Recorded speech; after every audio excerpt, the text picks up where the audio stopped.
Hello, everybody. We're now doing our third little Soul Horse interview here. And today we're with Karen Ashman from all the way from Australia. So Karen's day is sort of getting to an end now. It's an evening. And here in Denmark, it's still morning-ish. So hello, Karen, and welcome to our little interview. Hello, and thank you for having me. Yeah. That's really nice. I would like to do a little introduction. There's so many things that you're doing, Karen, but there's just like two big things that I would like to sort of give a little introduction to. First of all, you have two horses. You have two ex-race horses that you're taking care of. And this is one of your big missions or things that you do, that you help, or you want to help even more ex-race horses to help them find a new life when they come off the track, and help them through that transition. You're also doing a blog on that, and you will tell us probably later how to find your wonderful blog about your personal experience with your two ex-race horses. And I understand that you got the second one only 5 months ago, and you're still working with him to go through the changes. You are also doing aromatherapy on your horses, which I think is really interesting. And I think that a lot of us are not really, we don't know enough about essential oils, and maybe we don't use them enough. And sometimes we substitute, or use like soaps or insect sprays that have a lot of toxins in it. And I think it would be wonderful to start using essential oils more and learn more about it, so that our horses don't get the toxins, but get the benefits of the essential oils. Mm-hmm. So if there's anything you want to add to that, Karen, please do so. No, thank you for that. And yes, they are my probably two passions. The aromatherapy I've used previously in my own life. So it came up for me when my youngest horse was having some emotional problems, and I was trying to settle him down, and I thought one day I'll take out some essential oils and see how it goes. And he was so responsive to it that then I started doing some more research on it, and looking up things on the web, and starting to experiment with him. And now, like anything, I'm trying and get in the habit of doing it every day, but we don't always. But when I find out I'm looking for a way to help them across a transition or a change or something, then I bring in the essential oil, and it really does help. And as well, in Australia, we do get terrible flies in the summer, and I really didn't want to give them a toxic bath every day. So I make up their homemade essential oils, and they work fairly well on them. Yeah. That sounds really, really amazing. I start with the question of what is a soul horse for you, or how would you define soul horses? Because I come up with this soul horse subject, and I just want to know what it means, to each person that I'm talking to, because it might mean something completely different to somebody else. So how would you define soul horses? Sure. For me, it's a horse that speaks to my soul. So I think there is a soul-to-soul connection. I believe horses come into our lives for a reason. So some horses come in to teach us something or to bring us a message, but they're not necessarily that horse that bonds with your soul. For me, I've had one horse previously in my life when I was a lot younger, who was what I called a soul horse. Though I probably didn't have so much awareness of it now, but I remember him so deeply. I remember how we connected so well and how we communicated so well all the time. And the two that I have now are soul horses quite differently. But my second one is probably the one where I say I had no intention of getting a second horse, but I had to have this horse. Once I started connecting with him, I couldn't let him go, and it was like he would ask me every day to connect with him and to be with him, and when he was up for sale, I just couldn't let him go. So they both bring different things into my soul right now, but it is that it's that undescribable thing that you think the horses are there. They just enrich my life, and they just bring me so much all the time. When you first met the horse, your soul horse, what's his name? So I'm going to talk mainly about Nero, which is his third name. We had to work to get that name that was just right for him. So his name is Nero, which means black. And that's because whenever I kept seeing him in the paddock, I just talk about, secretly in my heart, I would say, there's my black horse, there's my black horse. And he was right next to where I park my car at the boarding facility every day to go and see my other horse. And there was the black horse all the time. So, and I'm sorry, I forgot your original question of when I first met him. Yeah. I haven't actually asked the question yet. So my question is, what happened when you first saw Nero, when you first met him? Was there something that you knew straight away that he was going to be a special horse or soul horse? How did you know? Yeah, it's one of those intangible qualities, I think, and it's like anything on the soul and the spiritual realm that's very challenging, I think, for us to put it into words. I know that from the moment, when I looked at him and looked into his eyes, it was a thing that he just wouldn't leave me be. I would think about him day and night, like when you're falling in love with somebody, and I would try everything to just say, he's not yours, and it's not going to happen. But if there was a sense there that this horse and I could understand each other, that things that we'd both been through in our lives, that we just had an understanding. And I do find it really challenging to put it into words. But I think that's what makes it so lovely, because it is not of the normal physical realm. What you just said a little bit that, basically you're on this journey together.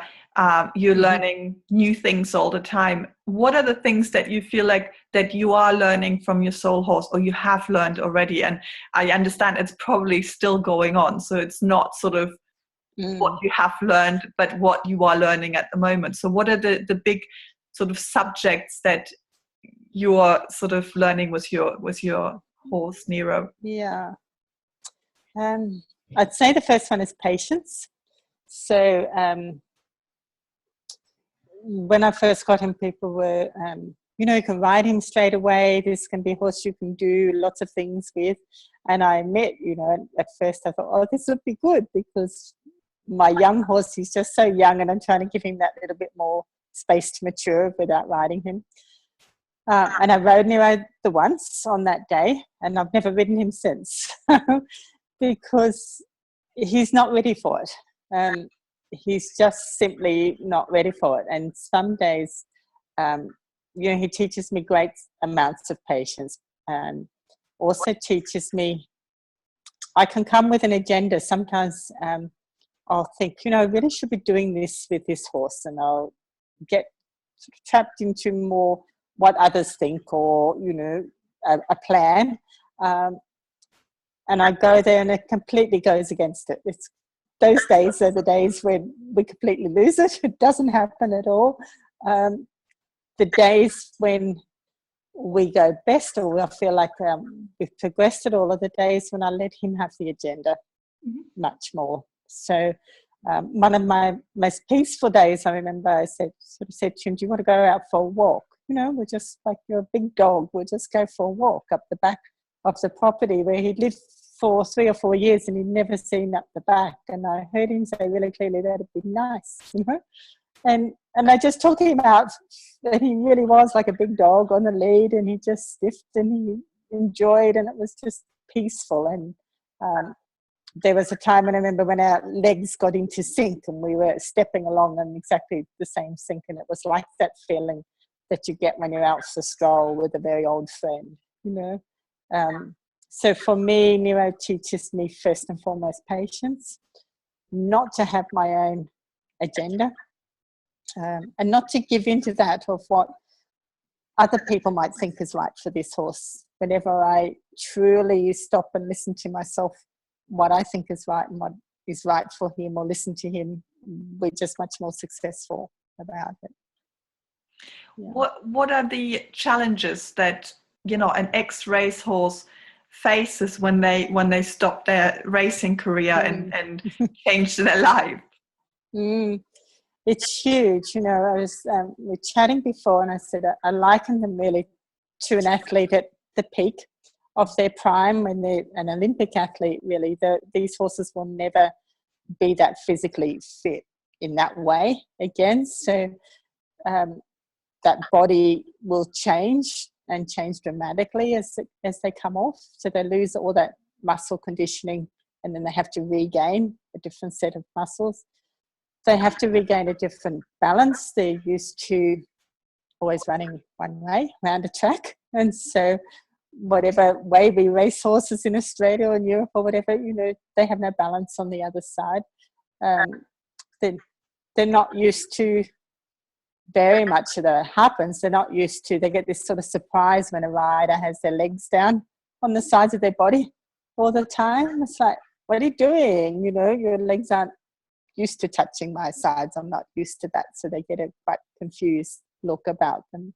And if I could describe, like, to ride one for the first time, it's more that they just say, what is it that you want me to do? I simply don't understand. So they go through quite a identity problem, and depending on how long and how hard the racing is and how long their career is. Like my young one, fortunate for him in some ways, he only had 9 starts and he was very slow and he got kicked off very early. He had some long spells, and that's really not a hard career, where the old one raced for predominantly all his life. So he had 50 races. It's, you know, that's a hard thing. And these horses, I have to sort of remember that they grow up quite isolated. They're in a stable where lots of people come and go all day long doing things to them, but never a one-on-one relationship for any period of time, and no socialization with other horses. So they don't know how to be in a herd and be turned out in a herd. Normally they're too expensive, they're too precious to risk an injury of, you know, turning them out with 20 horses or whatever and seeing what's happened. If they spell, they're in a paddock by themselves. So I find that they just go through a really mental challenge, and the older that they are, the longer they've had, you know, it makes sense. It's hardest for them to come out of. Yeah. I think it's really fascinating, and I think it's a great subject, and it's a great project as well to because there's so many ex-race horses coming off the tracks all the time, and you know, if people don't take them in and if people don't help them transition, then what's going to happen? They get put down, or, you know, made into dog food or something like that. So I think it's a great project that you're starting, and if you want to tell everybody that's watching this maybe where they can find your blog, because you're writing this blog on your personal experience with your 2 ex-race horses. So how can people find it? And I've called the blog Shaman Horses because I feel that they have that magic quality to them. And I will actually have to give it to you to put up onto the website afterwards, because I've only done about 3 entries into it. I'm trying to get better at it.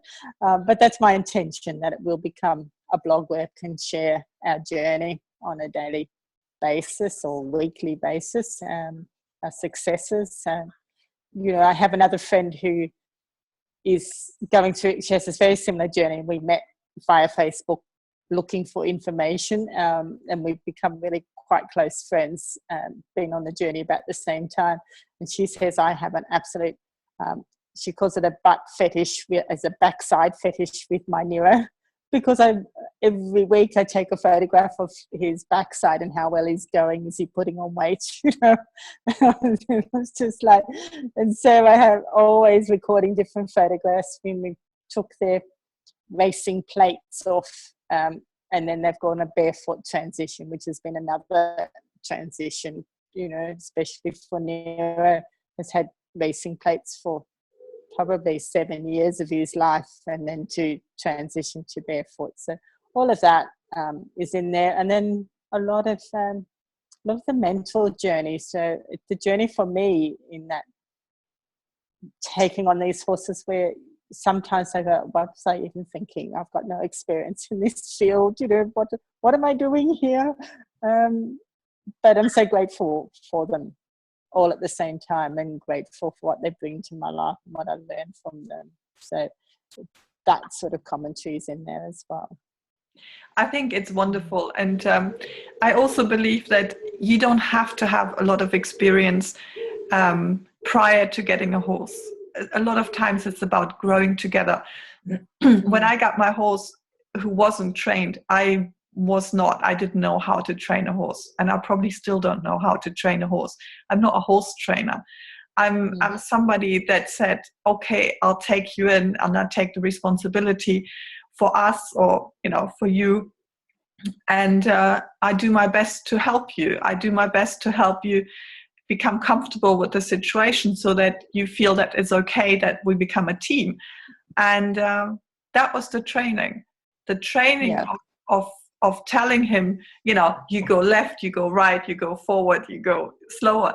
Yeah, wasn't that difficult, or wasn't that big. The biggest thing was really getting his trust more and more. And I mean, we're still working on that. I mean, this is not that over a sudden he has become like the most trusting horse. It's not like that. But that is the training that I have done. And what I've done is, like, I've given him healing, I communicated with him, I've given him Bach flowers, everything that I could do to help his transition from this frightened horse that didn't want to learn anything to a horse that can say, life is okay and I'm okay, and, you know, let's do things together. So this perception of you need to have, you know, like an education in horse training, or you need to know certain things, I don't believe that. I think if you go with an open heart and you let the horse help you and lead you in this journey,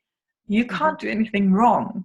If you're going with this, you know, connecting on a heart basis, what are you going to do wrong? So and I think it's a wonderful experience where there's so many, you know, wonderful lessons and things that we can learn from this connection, from this bond, that you know, the more.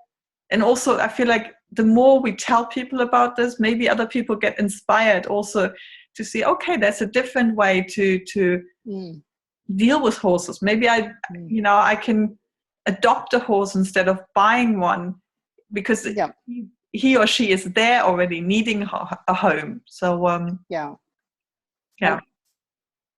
I totally agree with you. And I think I've said before, the most successes I've had, or, you know, whatever success is, but the most I've done with these horses have been on days where I've just been guided by them, rather than think, you know, if I read a program that says you must do this, and this, and you think, right, I'll settle down that path.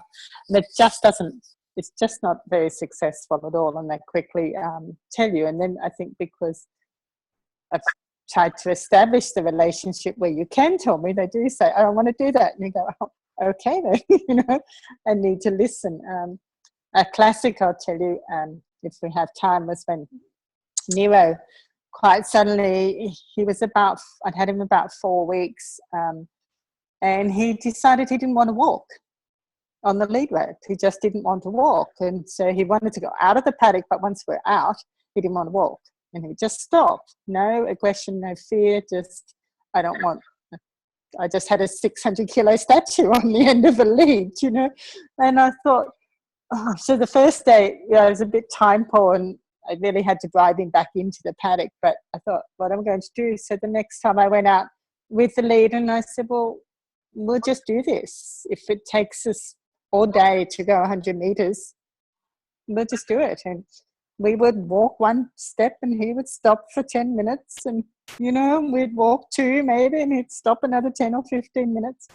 And I just let him, and all the time I was saying to him, what's happening? What's going on? You know, what's the problem in the big pauses that we have? And the sense I got back from him was he was just enjoying control over his own feet, to not be told where to move, when to move, how to move his feet and how fast to move. And so I'm out on the lead rope without any agenda, and he would move when he wanted to, you know. And we went through that for maybe 6 weeks or so. It was, and people would say, what are you doing? I say, it's all right, you want some help? No. So to be around people who, you know, very differently on an agenda, a lot of it's either dressage riding or racetrack riding at the facility we're at. And, you know, I think I'm the crazy lady down in the back paddock, but at the same time, they can see these horses progressing in every way. Yeah. I think this is really inspiring stuff, and I would love to keep on talking for a long time, but I think we just kind of end it here, so that I'll put the contact details. You sent me the blog link, and we can put it on Facebook so people can read your story and maybe be able to get in touch with you. You know, maybe there's some people out there that are interested in adopting an ex-racehorse or have one and would like to get a little bit info or support or something like that.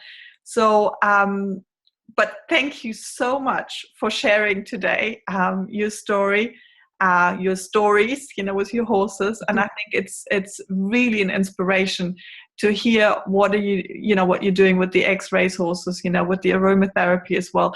And yeah, I'm looking forward to reading the blog and hearing more about how they're progressing and how you sort of dealing with the changes, you know, both of you basically, you know, the horse with the new job and with the new life, and you kind of being the facilitator of helping him to find his feet. So, but I want to thank you, Karen. It was really lovely chatting to you. And if there's anything else that you would like to tell people, or, you know, if there's a message from your horses, now you can share that if there's anything else you want to add. Oh, look, the only one that I have that always makes me laugh really about Nero, the only message that I have really clearly from him, one day I was taking lucerne out to him, you know, and he adores it. He just loves the lucerne hay. I don't know whether he ever had it. And I was laughing. I said, Nero, you treat this like ice cream. And he said, clear as a bell, yes, it's just like ice cream. So my Nero loves his lucerne just like ice cream. He's a big kid with it. He just loves it. So yeah. And I'll probably end on that one. Thank you. That is really, really nice. So I changed this. So thank you very much, Karen. Thank you to Australia. And I would say goodbye, and thank you. Read about your stories very soon. So okay. Thank you. Ciao. Bye. Bye.